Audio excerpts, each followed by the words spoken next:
స్పీకర్గా ఓం బిర్లా ముజువాని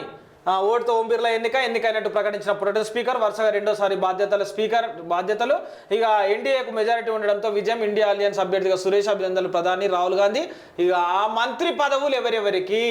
ఖాళీలో 6 ఆశావాహులు ఎందరో సీనియర్లకు ఆశలు జూనియర్లు ఎక్సైట్మెంట్ తొలి విడతలో 10 మంది మంత్రులు కేబినెట్ విస్తరణపై రేవంత్కు ఫుల్ పవర్స్ అధిష్టానం నుంచి గ్రీన్ సిగ్నల్ మంత్రివర్గ విస్తరణపై ముఖ్యమంత్రి ఫోకస్ ఇతర పార్టీల వలసవాదులకు గ్యారంటీ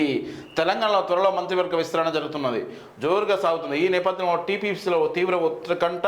నెలకొంది తెలంగాణ రాష్ట్రం ఇచ్చిన కాంగ్రెస్ పార్టీ 10 ఏళ్ల తర్వాత అధికారం దక్కనుంది గత డిసెంబర్లో జరిగిన అసెంబ్లీ ఎన్నికల్లో అత్యధిక స్థానాలను కైవసం చేసుకున్న అస్తం పార్టీ ప్రభుత్వం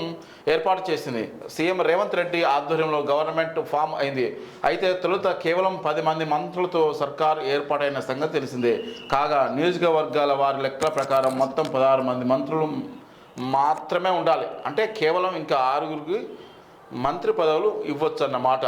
ఇప్పుడు జరగబోయే మంత్రివర్గ విస్తరణలో ఆ 6గురు ఎవరు అనే దానిపై సర్వత్రా ఆసక్తి నెలకొంది ఢిల్లీ స్థాయిలో లాబింగ్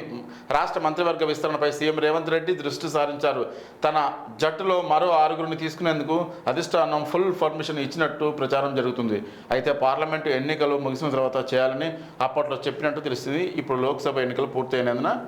ఆ విషయంపై తీవ్ర చర్చలు జరుగుతున్నాయి అంటే ముఖ్యమంత్రికి ఇష్టం వచ్చిన వాళ్ళనే పెట్టుకుంటారు